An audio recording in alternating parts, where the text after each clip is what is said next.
Thank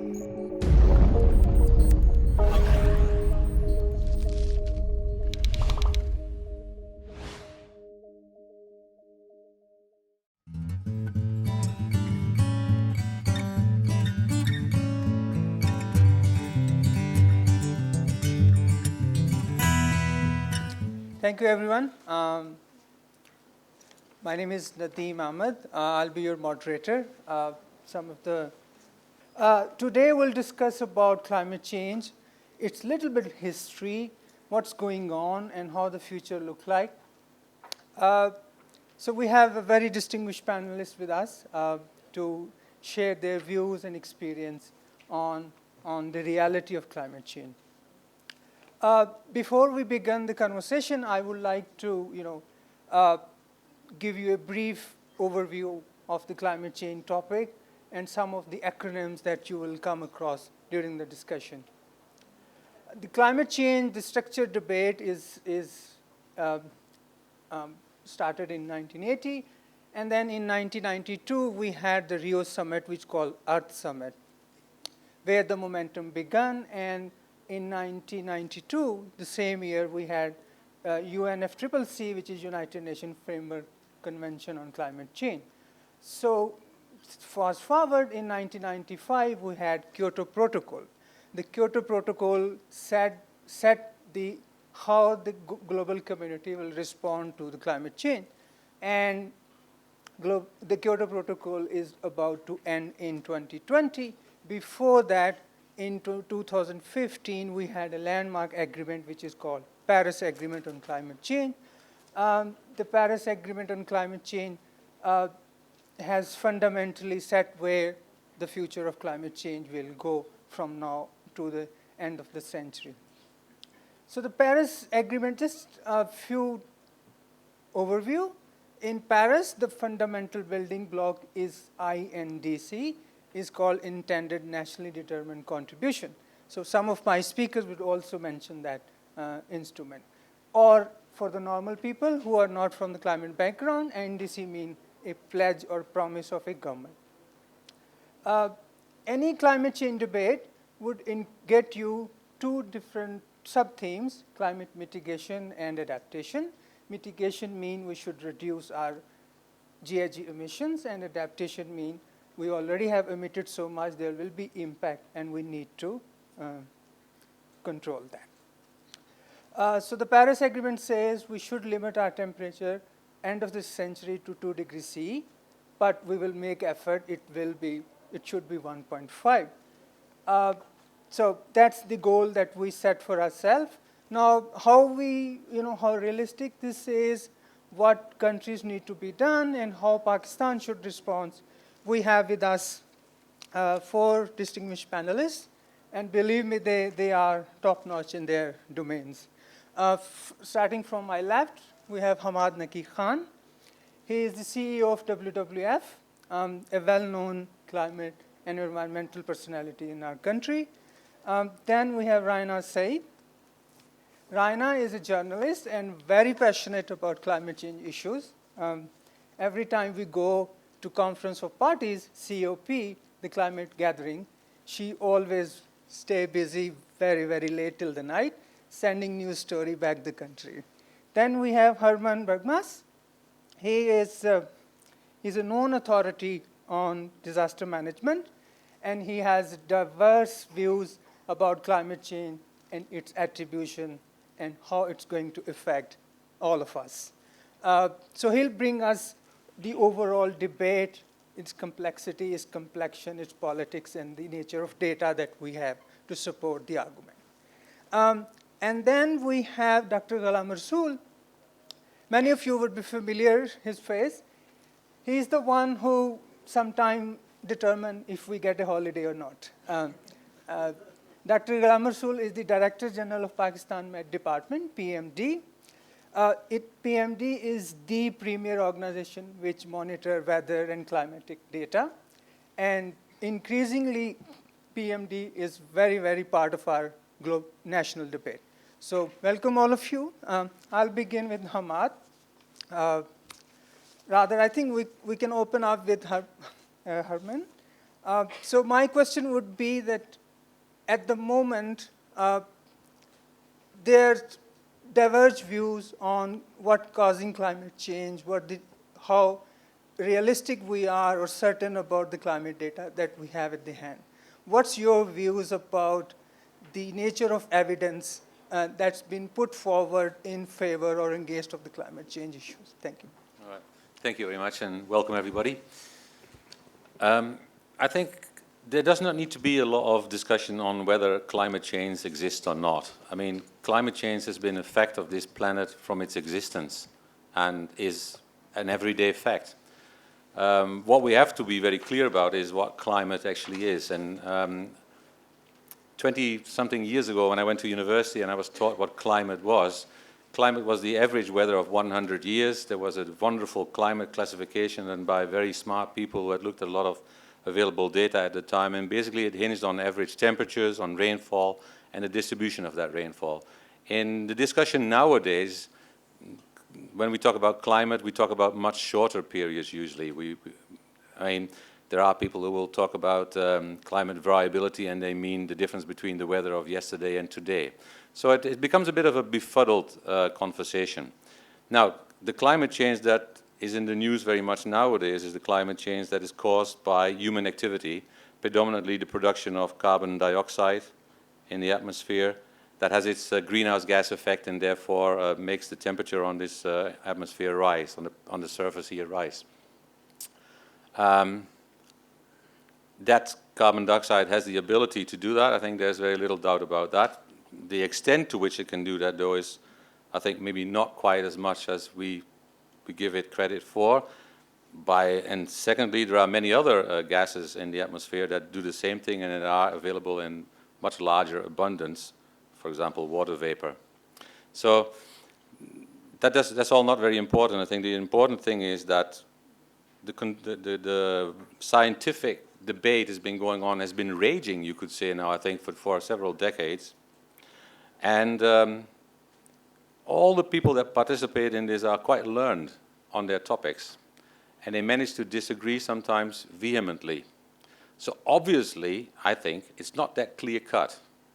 Because otherwise, the ones who would disagree and fundamentally disagree with the others, well, if one is right and the other is wrong, how smart can the others be? Right? Probably not that smart then. In reality, this is not the case. So when a couple of years ago it was said that the science around climate change is settled, this is a quote from the Intergovernmental Panel on Climate Change, a UN body, I think that is at best premature. It could well be that it never gets settled. Because weather and climate are very, very complicated systems. My learned neighbor here knows even more about it than me, but believe me, it's very, very complicated. And if it were that easy, we would have the foolproof evidence for it right now. We don't. On the other hand, the debate on climate change, I think, has come to more take the shape of a belief system. Either you believe in climate change or not. If you don't believe in it, you're a heretic. You're a climate change denier. That's not very good. I mean, if you are a climate change denier, you have to crawl back in your little hole because you cannot be seen by others. I mean, obviously, if it goes that far, then because of something that is not settled, because of something under which there's a lot of learned scientific debate, then you wonder what has happened. And what has happened is the media involvement. I'm Dutch, so I can say this. I'm not German. People will often think I'm German. I'm not. I'm Dutch. Yeah, we were occupied by the Germans for 1940, 1945. Not since Goebbels have we seen the propaganda, I think, that the climate change machine has managed to provide the world. It's a one-sided view, and it has the consequence of which is, and that's what worries me the most personally, is that right now climate change is a business worth $1.5 trillion a year. Yeah? So we're talking serious money, which somehow has to impede the scientific debate, because no one wants to lose these research grants. No one wants to lose the business, because altogether it's 1.5 trillion. Now, I'm happy to say that one of the early beneficiaries of this largesse was our friend and politician, Al Gore, who, because of his company that was involved with trading carbon dioxide rights, made a handsome couple of $millions in profit. I think not many of us will be able to say that at the end of this run. I think for now, that sets the stage enough, doesn't it? Okay, thank you, thank you. Now, I'll go to Dr. Ghulam Rasool Saab, because Dr. Saab, you heard that the nature and the amount of certainty we have, and the issue is not settled. In your work, you are heavily involved in the data collection and followed by the action within Pakistan. So from your experience, what do you see, how conclusive we are, and what kind of evidence that we have in Pakistan that seem to suggest that climate change is happening? Thank you, Nadeem. Very good afternoon, ladies and gentlemen. So this is really an interesting debate. As Herman mentioned, there are still doubts in whether there is climate change or not. I will establish the debate with support of data on global parameters and Pakistani climate. WMO, World Meteorological Organization, is supervising 196 meteorological services all over the world. And over the globe, there are 67,000 meteorological stations which are recording data on hourly basis. That data is then compiled at WMO, and WMO issues a statement at the end of every year on the status of climate change. According to WMO latest statement issued in 2017, January, 15 out of 16 warmest years over the globe have been recorded in 21st century. Now we are in 17th year. 15 out of 16 means 16th year is 1998. That is not far behind. That was severe El Nino year, which shattered the climate pattern of whole of the world.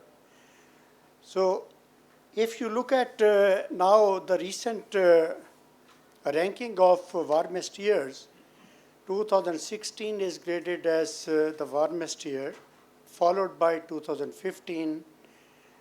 Number 3 is 2014. Number 4 is 2010. Likewise, if you move backward, you can find the warmest years which have been registered over the globe after 1850 have happened mostly in 21st century. Now coming to Pakistan, in Pakistan overall the temperature increase during the last century was 0.76 degrees Celsius. And during the first 16 years in Pakistan, temperature has risen by 1.1 degrees Celsius. So in a decade and a half, the increase is almost double as compared to the last century. What is now happening in Pakistan? What are the impacts? Let me first split it into regions of Pakistan. The highest increase of temperature in 85 years. In 85 years, data collected by Pakistan Meteorological Department shows 2 degrees Celsius rise in temperature has been recorded in Gilgit-Baltistan and Chitral area, which are hosting more than 7,000 glaciers of Pakistan.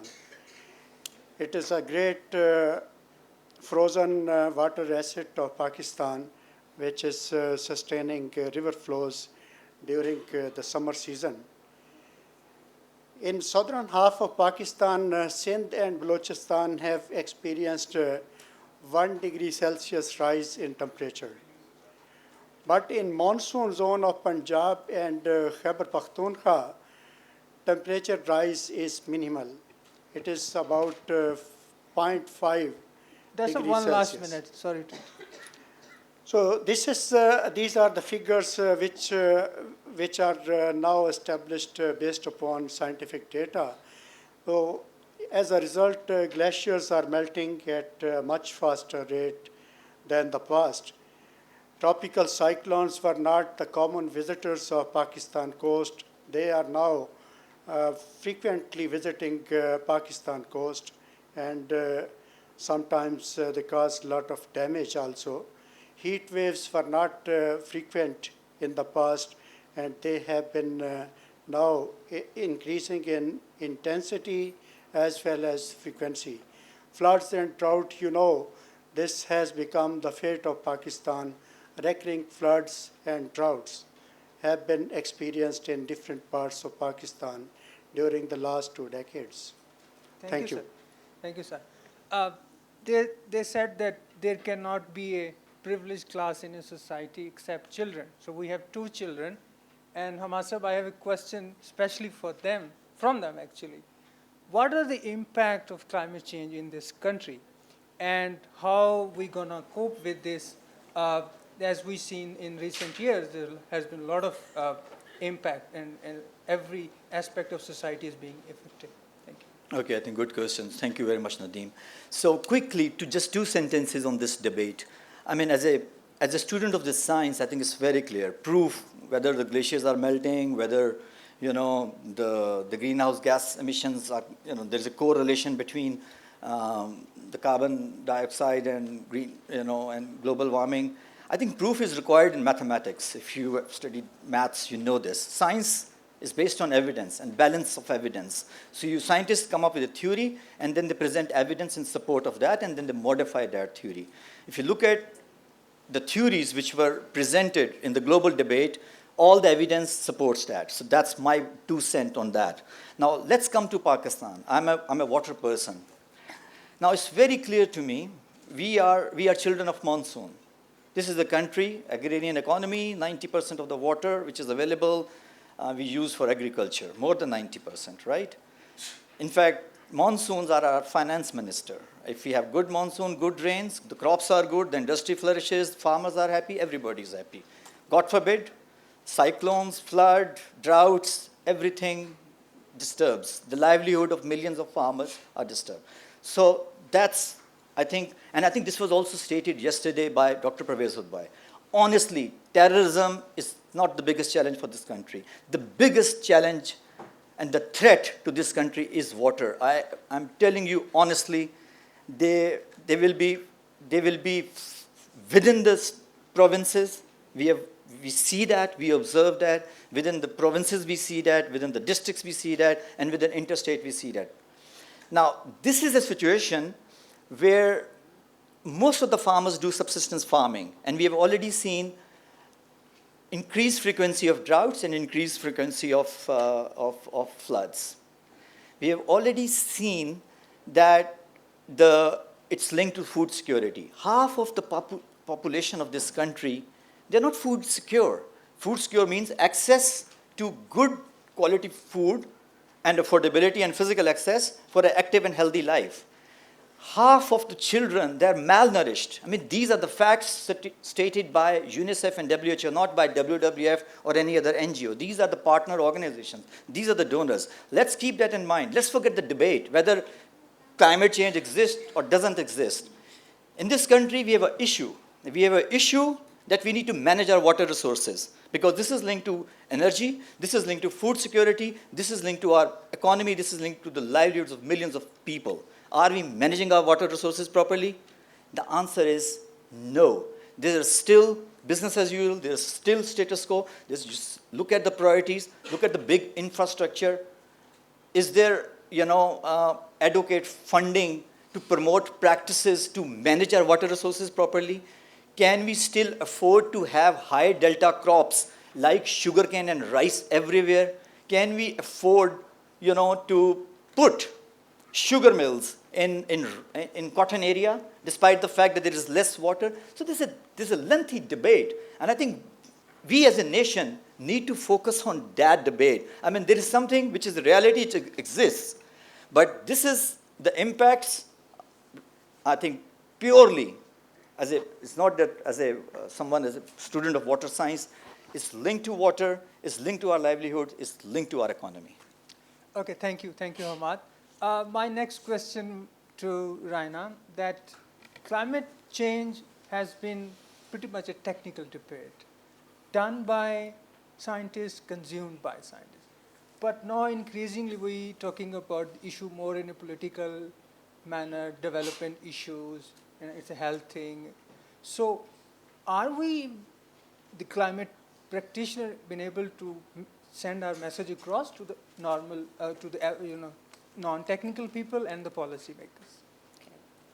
Thank you. Before I start on the question, I just have to say that I really thought, even though the title of this talk is the reality of climate change, and I'm glad there's no question mark, but because of Mr. Herman on the panel, I really thought we could move beyond the debate now, because really it makes my job so much harder as a communicator if we have to go back to the basic premises, climate change happening, is it not happening? And thank you, Hamad, to talk. He just described the impacts in Pakistan, and I travel all over the country as a journalist, and whatever he said, I've seen it with my own eyes. There is famine in Multan, which is like one of the breadbaskets of the country, because of our annual flooding that we are having now, because Pakistan's main problem is water. Either we have too much of it and then we have floods, or we have too little of it and we have droughts, like in the Thar Desert. And thank you, Ghulam Rasool Saab, for really clearly, as a scientist, and Rasool Saab is probably the only scientist here on the panel. Thank you for very clearly stating what the science tells us. And really, there have been, since 1991 to 2012, there have been 13,950 peer-reviewed articles on climate change. Only 24 have rejected the notion of global warming or / climate change. So really, the debate is pretty much over. I'm sorry scientists don't talk in absolute terms. The IPCC, the Intergovernmental Panel on Climate Change, which has over 2,500 scientists from all over the world, including Pakistan's Mohsin Iqbal Saab, who contributed to the chapter on food security. From Pakistan, so even Pakistan is represented on this panel, and they said in their last report, they bring out reports every 6 years. So the last report was in 2014, and so their language scientists use is increasingly confident, extremely likely. They're never going to say 100% climate change is happening. That's not how science works. There's always an element of uncertainty in it, as Leslie Hazelton said yesterday, beautifully expressed in her talk during the inauguration, that there's always that element of uncertainty. That's how science works. Yeah. So you're never going to have that, and just because scientists cannot come out and say 100%, then you have all these sort of, the door opens for, well, they're not saying 100%, so therefore there's always room for skepticism and all that. But really, this last report was supposed to finish this debate off, when they use words like increasingly confident of serious effects on food crops, water supplies, biodiversity, human health across the continents, in every country of the world. This is, the IPCC does not conduct its own science, but it collects peer-reviewed scientific studies from all over the world, and it goes over them, and it comes out with a cumulative report. So there is now widespread evidence of climate change impacts on all continents and across the oceans. So even our water supply, our oceans are also suffering. There's, because of acidification, it's affecting our fish, marine supplies. It's all over the world. It's in the Arctic, it's in the Antarctic. And as Hamad, so yes, going back to communicating, this is what I do. I have been doing this since the 1990s, so a little bit ahead of my time. I did this because I was passionate about biodiversity, about animals, and then slowly I got into climate change. And so I think I mean, it is being communicated. The science is very clear. I think the media all over the world is writing about it, communicating it. In Pakistan, we have a slight issue because we are so overwhelmed by other issues like governance, by like militancy, Panama leaks. There's just so much going on. This is a very newsworthy country. There's lots of news coming out of Pakistan constantly. So we're battling for the headlines. I was in Copenhagen, which was supposed to be a huge summit. I hope everyone remembers the Copenhagen summit of 2009, I believe, UN Climate Change Conference, where the world was supposed to come together and come up with a global treaty to curb carbon emissions. And unfortunately, the treaty fell through. There were lots. We won't go into the kind of complicated reasons for it. And then, therefore, it was delayed to Paris, which happened 2015.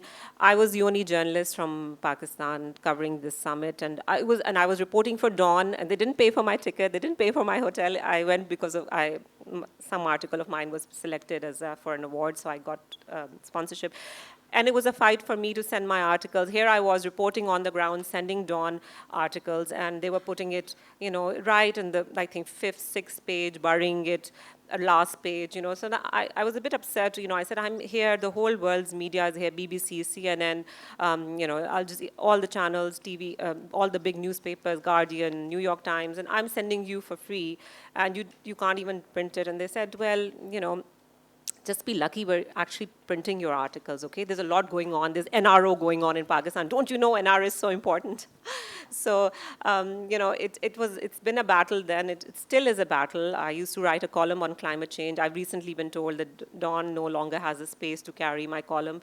So now again, I have to go fight with the editor. So I think Pakistan is a little bit let's say, a different case, whereas in Bangladesh, even a school child in Bangladesh will know what climate change is. So it's not a question of we don't have the money, because in Bangladesh you have very, very powerful cyclones that come and hit the country, and they found a way to become more resilient, and they have taught climate change in their schools. Little children in little villages know what climate change is. They know when a typhoon or a cyclone is going to hit. They know exactly where to go, how to, they have proper disaster risk reduction measures in place. So I really think that it's not a question of we're a poor country and we have too many other issues. No, Pakistan has been constantly being listed in the top 10 countries that are most vulnerable to climate change. So German Watch in 2010, after the super floods, you have to stop me because I can go on and on, okay? So in 2010, there were these super floods, super floods in Pakistan. And as a result, German Watch is an NGO that comes up with a report of climate-related disasters, countries most affected by climate-related disasters, and it's a global report. So we were ranked #1. So this is the #1 country in the world that has been affected by climate-related disasters in 2010. I think in 2011, we were ranked #3. Then I think so on. And we've been constantly in the top 10 because there have been floods every year. Maybe not at the size of the super floods of 2010, but they've affected different districts of Pakistan. And it's really, really damaging for our food security and the local villagers who lose their livestock, they lose their houses, they lose their crops, the standing crops are gone. And hunger is as Hamad said, it's a very real problem in Pakistan, Okay, Raina, thank you very much. So I'll pick thank you very much for so many questions. I just calculated that I have to ask each of the panelists at least 3 questions. So I hope I'll make justice to all your questions. So I begin with the most interesting question, and Raina, it's for you. You and I were in Paris when Paris Agreement was signed, and when we left, we were so motivated, but then came the November election in the United States. Yeah. So somebody asked that how, in the era of Donald Trump, the global progress on climate change mitigation will be affected, since he is the president of the biggest economy as well as the most powerful nation. So, short answer, because let's entertain all of these questions. Well, I was in okay, after Paris, there was another conference. It's an annual conference. So last year, I was in Marrakesh in November.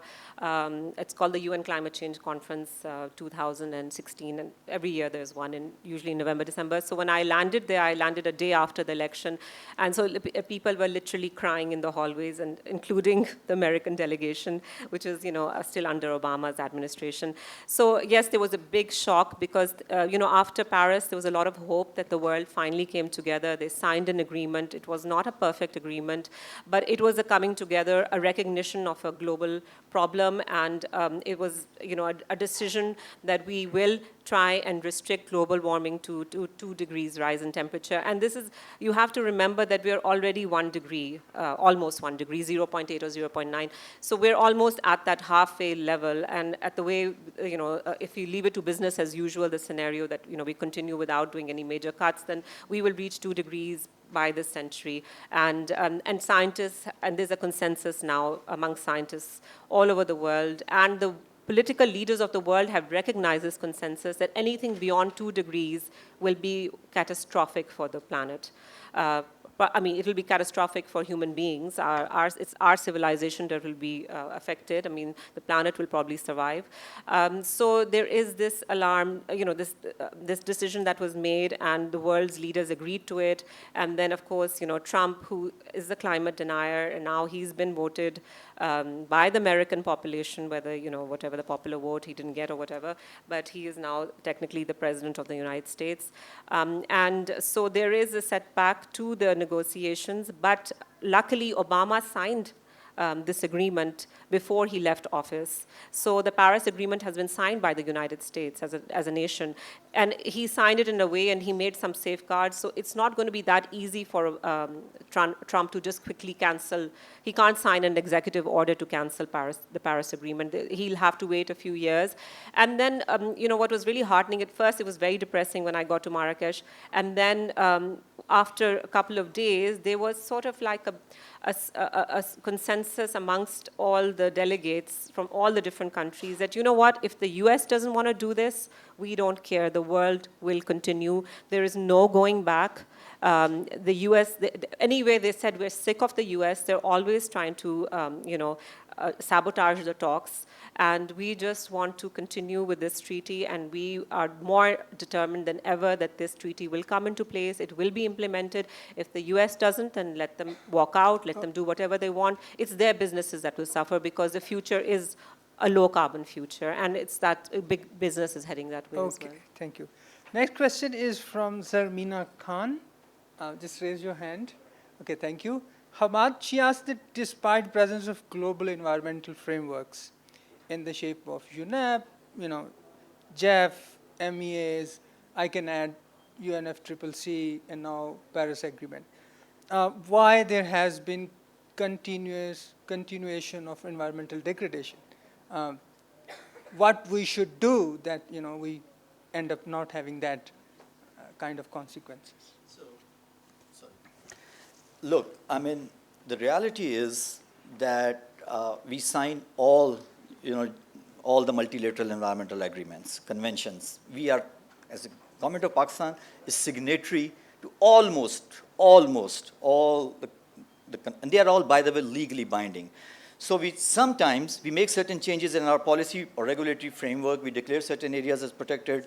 We ban certain chemicals and kind of stuff. But on ground, we see that situation doesn't change, because environment is not a priority in this country.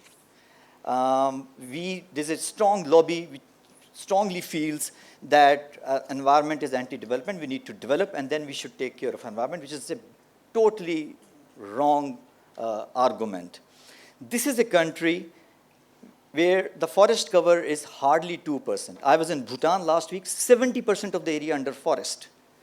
2%. This is the country, the highest rate of deforestation in the region. We are cutting our forests like anything, right?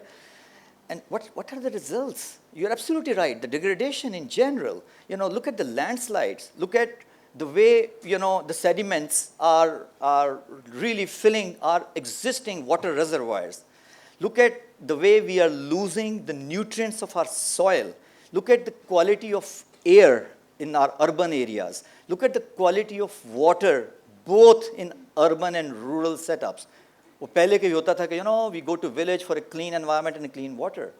Nothing. In many rural setups, the air and water is more polluted. And the unfortunate part is that the community, has to. So I think but as a society, I mean, it's very easy to point fingers or to blame, the government is not doing anything. What about us? So I use two terms, ISR and CSR. ISR is individual social responsibility. As an individual, what are we doing? And then the CSR is corporate social responsibilities. There are businesses who are using the resources and making a lot of money. All kinds of businesses, all kinds of sectors. Are they behaving in a responsible manner? The unfortunate, because the state is not that bothered. You don't see even the use of stick or the carrot. It's like, okay, they're sleeping on this. Okay. Without realizing the implications of this negligence. Because to me, as an environmentalist, it's a crime. Because what are we going to do with our money if we can't breathe good air, if we can't drink good water, or if we can't have good vegetables, clean vegetables, all kind of stuff. So I think all of us, as an individual, as an organization, as an entity, we have to really, really lobby, advocate, play our role as an individual, take small steps to address this. Global agreements, conventions, we sign it, we forget it, we sleep over it. And that's, unfortunately, has become our habit. And when there's a, convention of parties, we come up with a good report. Okay, someone goes and presents that report, everything is good, which is not the truth. Okay, thank you. Dr. Saab, there's a question for you. And the question, actually there are three questions, but I'll try to make into one. The question is why the Met Office is not taking steps in terms of advocating climate change issues in the mainstream media. And there's another question that you can answer in one go, that what steps we must take to conserve water and protecting our coastal areas. Something of this sort. Thank you. Thank you. This is a very good question. Regarding Met Office, there is a certain mandate of Met Office. If you talk about appearance in media, sending views, I think I am the most viewed DG of Met Office. Always talking about different issues of climate change in media. We are trying hard, but unfortunately, as Hamad mentioned, there is not a political will or political push behind the issue. We are not understanding how climate change is invading us. We are just taking it easy. We have mentioned from Pakistan Meteorological Department submitted numerous reports to Planning Commission that what will be the future projections of temperature.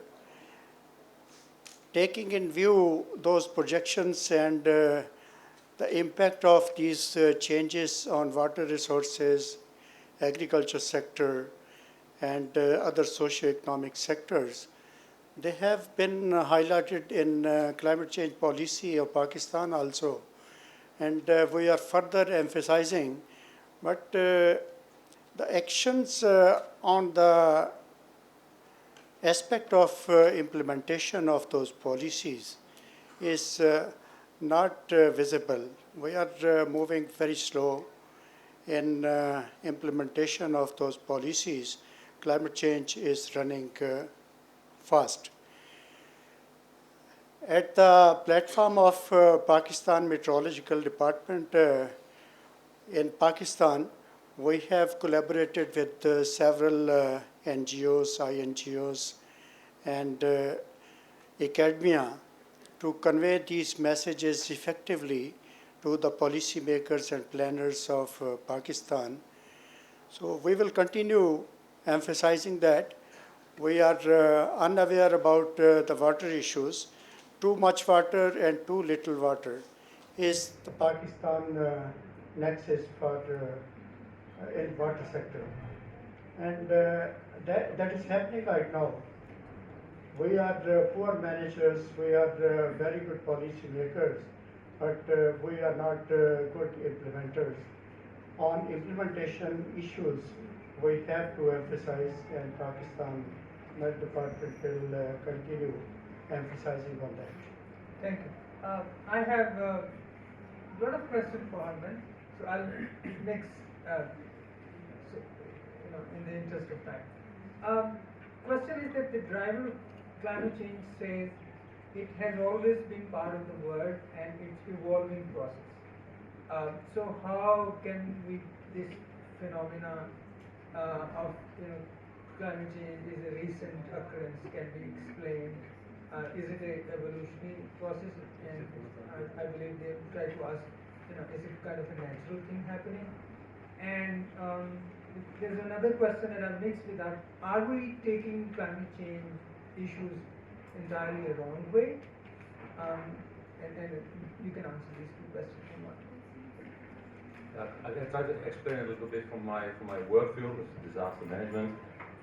Essentially, if extreme weather increases, events of extreme weather increases, and of course more people are going to be suffering from floods, as we've seen in 2010, 2011, 2012 in Pakistan, or they will suffer from droughts. I mean, this is already a drought-prone country to begin with, so if there's not enough true flow in the Indus River, there will not be enough water for agriculture, and that relies very much, by the way, on the melting of glaciers as well, about 15%. If you consider the fact that the ocean level, the seawater level, at more extreme times in this existence of this planet, has been about 7 meters higher than it is today, you can imagine that climate can play very funny tricks with our existence, and obviously we have to be prepared for events of extreme weather. No one can tell you what a 2 degrees average warming of the planet will actually cause to happen in an individual person's existence in an individual place on this planet. So that makes it a bit difficult to prepare for it. That theoretically ecosystems can change, there's no doubt about it, irrespective of what causes this climate change. If this is the consequence of it, then such things will happen, but exactly how it will happen and what will happen and how it will affect our daily lives is a bit difficult to predict. Sure, you can run any sort of like model and come up with an outcome, but the model is based on any number of assumptions that may prove to hold or not, or to a degree, and that will affect the utility of the model. We rely entirely on models with regard to the effects of climate change. Nevertheless, extreme weather is a reality for a lot of people. What was said by Rina is absolutely true. People lose their harvest, people lose their livestock, and don't forget, if you have to go on, if you have to start your cropping season on a loan, and you lose your harvest, your loan is not going to be forgotten. Yeah? Not only will you not have income, not only will you not have food, on top of that, you will not be able to repay your loan, and it will bog you down. It's very difficult to recover from that if you have a subsistence existence. Many people, I think, in Pakistan do. Simultaneously, 90% of the domestic and industrial wastewater in Pakistan is drained in open water. Right? Nothing, there's no treatment. It's as dirty as it is, it goes into the open water. Eventually, it all comes into the Arabian Sea. And eventually, it'll end up in the fish that we eat that's caught there. So maybe that's what we want to rethink a little bit. At the same time, when I was in 1988 for the first time working in Pakistan, I was working in Balochistan in agriculture, in irrigation, and at that time the water level was 100 meters below the ground level for the pumps to pump up irrigation water for the apple orchards. Nowadays it's more than 300 meters below ground level, so you can imagine the extra effort and energy that it takes to take the water out. It hasn't been replenished over the last 25 years, It's going to go, they just add more pumps, it's going to go down ever faster, and it will eventually end up. And it's a bit like the tragedy of the commons. If you don't take it out now, someone else will take it out, I might as well take it. That probably is not the way to go about it. And this happens with a lot of other issues around climate as well. The selfishness has to go, the state has to take the lead, and there has to be an education that you rely on your natural resources for survival, irrespective of climate change or what causes it, or how large or how small it will be in the future. So be on the safe side, I think, and start putting things in position where people are aware of it, that they use water sparsely, where you make sure that you catch as much of the rainfall that falls in this country, make the investment required, replenish the groundwater where you can, and manage the taking out of the groundwater as is happening right now. Manage the quality of your surface water, and don't let all the wastewater just simply drain off into. You can make a life a lot easier if you take care of these things, and then just adapt while the consequences of maybe a heating up planet have an effect on your life. It won't be dramatic from one day to the next. It won't be dramatic from 1 week to the next. And it will also not be dramatic from 1 year to the next. If it happens, it will be gradual. And you will be able to somehow adapt step by step. If it's like, just imagine, the 2 degrees on average increase of temperature seems like quite a lot because it's for the whole planet, right? And it is, of course, quite substantial if it happens. Nevertheless, if you look at different climate systems in the world, many will just shift from one climate type to the other, and people have managed to live in that. People have managed to adapt. People have managed to adapt their agriculture to it, but it will not recover from being very wasteful with water. It will not be able to recover from being very wasteful with your natural resources. The question is that it's about CPAC, and it asks that tackling about melting glaciers and endangered wildlife species. Is there any intervention placed on how CPAC is going to affect that vulnerable part of Pakistan? And you can also answer CPAC's overall environmental impact. I don't know, for some obvious reasons, CPAC was always a very kind of a secret program. We wanted to have a look at the road alignments and the big infrastructure which was coming up, because we really wanted, in a very sincere way, we really wanted to help the government in greening CPAC, because this is a huge investment. I mean, unprecedented development investment in the history of this country. And we were, our apprehensions were that there will be infrastructure which will be either within some ecologically important areas or very close to those ecologically important areas, and that would have negative implications. So unfortunately, despite our efforts, we haven't been successful in really, influencing the government to share the programs, but in bits and pieces wherever it's possible, because it's not just the roads and the highways. It's also a lot of other development projects like the coal-fired power plants, which are coming up as part of, CPAC program. Huge, thousands and thousands of megawatts. Yes, it's a country which faces energy crisis. We need to, address that. No, nobody can deny that. But is there a mix of, promoting renewables and maybe, for peak hours, supplementing it with clean, supercritical coal technology with strong operational controls?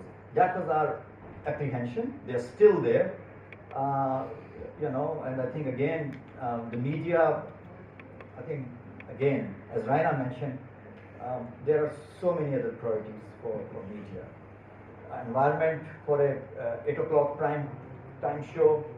I mean, I've yet to witness a program talking about, debating about the environmental challenges which each one of us, ranging from the Prime Minister to a peon or a poor farmer in this country faces.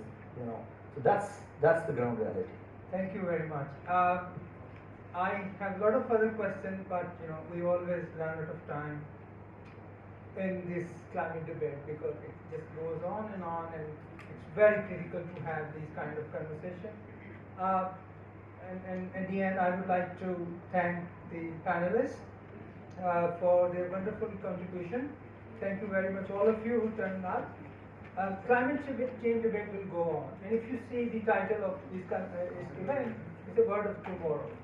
And if you want to find a bird tomorrow which is sustainable, the climate is going to determine what will you have the future. And the children are sitting over there. In 2047, Pakistan will be a 100 years old country. And just imagine when we will be 100 years old, how we should look like. And as climate change, or we still have to debate that what is causing climate change. But there's no doubt that we are being affected, and affected all across the country. So once we're 100 years old, these children will be at the age they need to look at the job, they need to look at a decent, clean environment to live. And it's our moral responsibility, all of us, this generation, that we should not just give them plots or good education, but we also need to give them a right kind of environment, a clean environment, access to water. They should not be worried about having where we should buy food for us. So they also need to have access to clean and sustainable energy. So the debate is very crucial. As Raina said, there is a momentum going on. Climate change is becoming a public debate now. So all of us have a moral responsibility to leave a future that our children, when they are adult, should not blame us that our parents, our generation left us this ruined world, rather than they should be benefit of the natural resources that we've been having. So this debate will go on in your life. If you just came for the first time in the climate concept, hopefully this discussion that we had today give you a certain food for thought and give you a kind of spark to relate to this event and apply in your life. Thank you very much, everybody. Thank you. And finally, I would like you to clap for the organizers. They've been doing fantastic work for all of us. Without